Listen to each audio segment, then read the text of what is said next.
lie there in that old curiosity shop.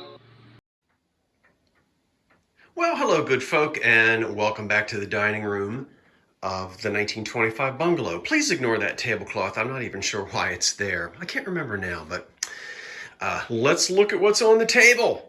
And what's on the table is going to be for sale tonight at 8 o'clock right here on this channel. Yep, I'll be back. 8 o'clock live sale. Now, that's not all of it. That's most of it. But there will be more, 5 or 6 more items. Those will be a surprise.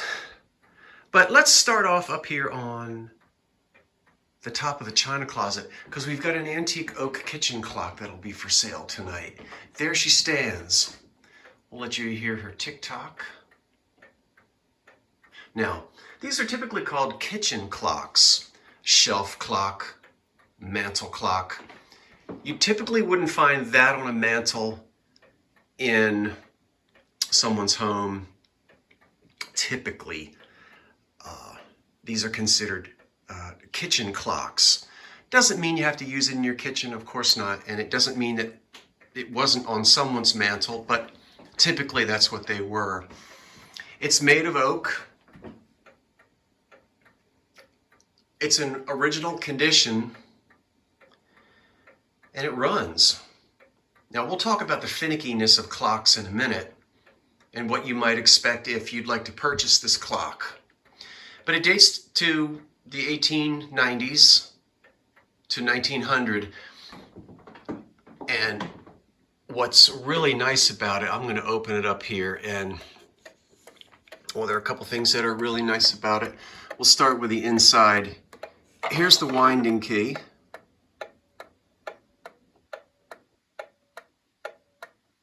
Which is the key. You see that it says Welch. And it is a Welch clock. See? That is to set the alarm. Now this is the alarm mechanism right here. That's why typically these are in kitchens. You could time a cake. The clock is running. The spring on the alarm needs to be replaced if you want the alarm to function.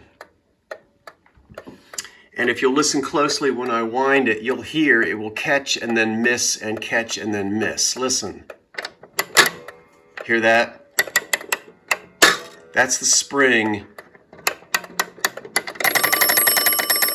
not catching. Now you get a little bit of ding, ding, ding, ding, ding, but that's just because there was a fraction of strength left in the, pull this off for a minute, in the spring. But the alarm will not work until somebody, oops, wait a minute. Yeah, until you fix the spring in it. Now alarms, and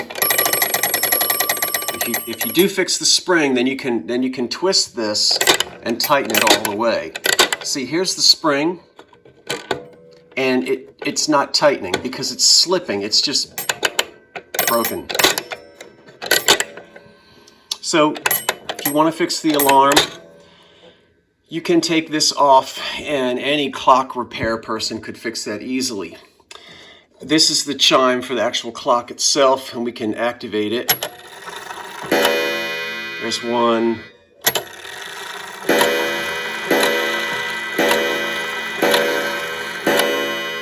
You get the idea.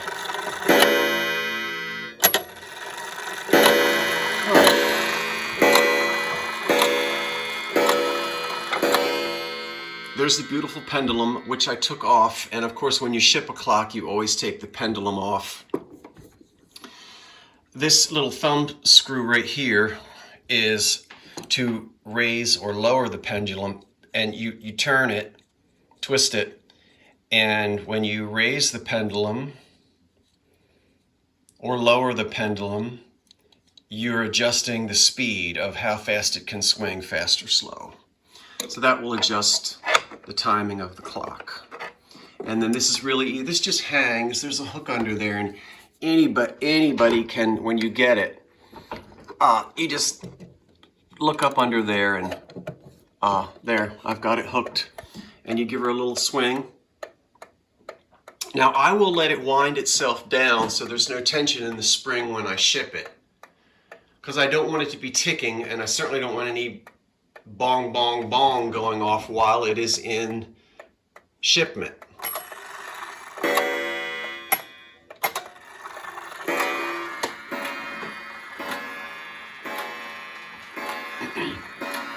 Look how pretty. This is all pressed oak. All along the sides, the original finish. Look at the top. It's beautiful. And this glass has never been repainted. And it's very much in the aesthetic 1880s, 1890s style here, we can see. So it's really beautiful. Now, clocks like this are notorious for being persnickety. They've got to be balanced perfectly. So when I have this clock perfectly level out in the kitchen, she'll run for 8 days. It's an 8-day clock. No problems. When you get it, you're going to have to fiddle with it. That's just how they are. It might help to get a level to see if it's standing level. There's the back of it. Most of the paper label is gone. That's not that unusual. But so it's all original, including the finish on it, and it really has a nice presence. A beautiful sound, and that's for sale. That'll be for auction tonight, and yet I'll wrap it carefully, double box it, and ship it to you. I've taken the pendulum off. We'll leave that off right now, but I'll stick it back in there. I've been using the clock off and on for the last couple of years, or last year anyway. Sometimes I let it run for a month or two and then it winds down and I just don't wind it again. But it doesn't fit the period of my house, and so we'll have that for sale tonight. Back over here on the dining room table, we'll go through these quickly. We have a Northwood Carnival dish bowl with strawberries on it. Here are my, what did I tell you, Indiana glass 1930s. Wonderful sea creature candlesticks in this beautiful blue color. No chips, no cracks there. And these are lovely. How about this green console bowl with black enamel and the black glass base? And that green will light up and glow under a black light. I've already tried it, and for those of you who like the glow effect. So we have this console bowl, and it's not attached, but it looks so wonderful, and it fits perfectly on the black glass base that I'm going to sell the base and the bowl together, together, together. Dungaree doll. Okay, in the 1930s kitchen, we have a that measuring cup. I love that it says measuring cup. Measuring and mixing cup. That'll date to probably the 30s. And then either made in Japan or Germany is this wonderful stylized Art Deco. We can't see him very well. Golfer. Isn't he funny? Right out of the 30s. And he's not marked. I think he might be, I just get a German feel on him. But it could be Japan. The Heisey syrup pitcher with the patent date on it of, what I tell you, 1910, I think. We'll have that tonight. These two wonderful crystal cruets with these fantastic stoppers that, again, I didn't think were original, but they sure are. See, the pattern is duplicated in the stopper and in the crystal bottoms itself. These almost look like they're from perfumes, so not typical cruet tops, but they're really pretty. These may be Czechoslovakian, not sure. Marked Imperial glass and made by the Imperial Glass Company. So that's made after the Second World War, but it looks like antique EAPG. It might be one of Imperial's old molds. I don't know. A McKee Art Deco divided glass dish. Doesn't have its chrome holder, but that's wonderful for the 1930s dining table. Pickles, olives, pearl onions, whatever. in this 3-part divided, frosted with a bird, very deco. I love this old, big blue willow bowl. That's an old one, unmarked. That little sort of star crack on the side, see that? You see it. It's really not a big deal. There's another one on the bottom. The bowl itself isn't cracked, and so we don't have any issues with the integrity of the bowl. And it's not terribly stained, so that can easily be used. I've not identified this yet because I haven't taken the time so to do. But I'll try before the sale tonight. That is a beautiful black basket, which is just starting to have the hint of purple, of lavender. Can you see that? So that's been in the sun, and some manganese is beginning to turn. I love it. Look at these. We've got 2 whale oil lamps. One was converted into an electric lamp in the 30s, and the other one left. This is pink. This is unaltered. And this is the brass top. I'm going to let you see. This is antique. I'm over here in the sunlight. I'll try to anyway. There's not a whole lot of sunlight right now. And so it's threaded. And for the burner to be put on it, which we don't have, but that's the brass top. And this is beautiful pink, sort of thumbprint.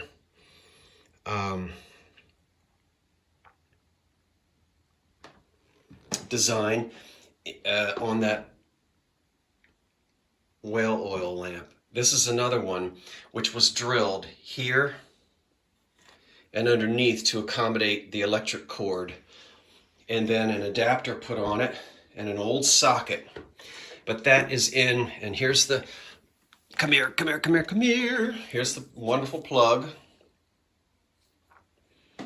And this cord is perfectly safe to use because I rewired it, and that is an antique reproduction cord. You might want to get another one of these. Most of that is broken off. And you can make your own one out of cardboard if you want. It's just the little cover. See, that's, in fact, that's all. That one is almost completely gone. So I would just pull that off, get a little piece of cardboard,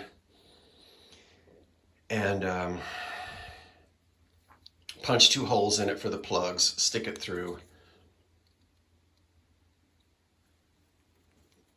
If you want to.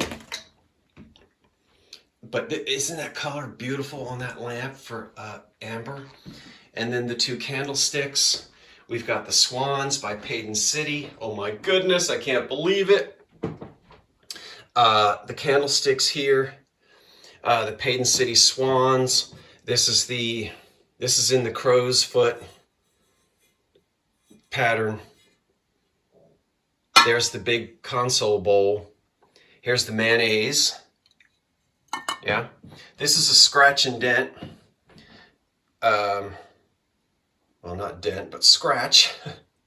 Chip. Amber candy dish with gold. And the chip on it is over here. Or is it? Right there. I don't like it, but get some gold paint, rub it over top of that. You'll never see it. It's too nice to throw it away, but I don't need it. I've got so much of this kind of thing. So that's pretty for October. That's the original lid. That's going to be from the 30s. Here's a Heisey candy dish. Again, same era. Look at that one. That's beautiful, and it's marked Heisey. And it's got encrusted gold on it. We'll have that tonight. We've got the uranium. There is uranium in this. It is a green depression glass vase, and that glows under black light as well. Beautifully. Then this wonderful seaweed color. Now, I don't know much about that piece of glass, but that might be a lot older than I think it is. I mean, this might be old, but I don't know. It was blown. There's the rough pontil, crimped at the top. It's not chipped, and I love that color. Now you're gonna have to get in there. I didn't have a squeegee thing to get up in there and clean. See up here near the top, and there's some scuzz in the bottom of it.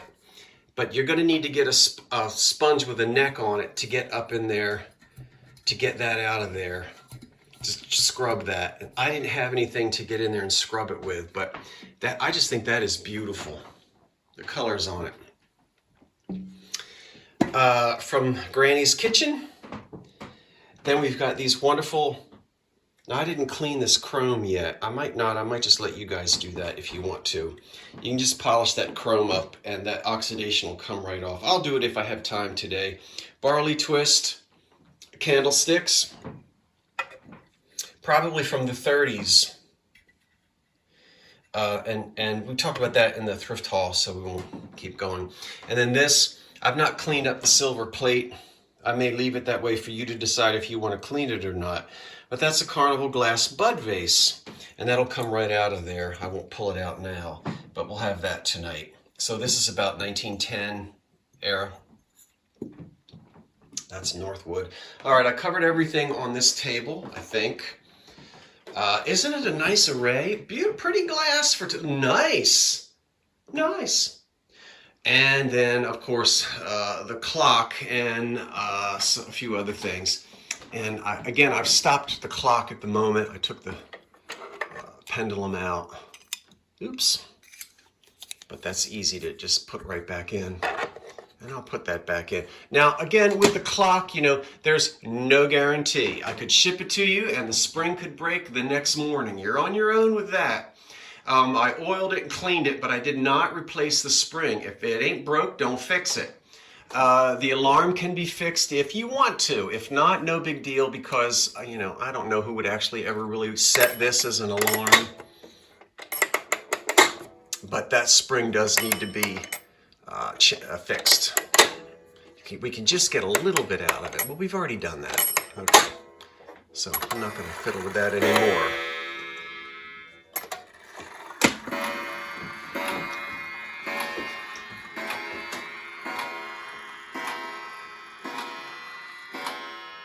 All right, that's it. See you tonight at 8 o'clock. There will be more. Maybe 5 more items. I have to go shopping in my basement to see what else we're going to sell tonight at this evening's auction live sale at 8 p.m.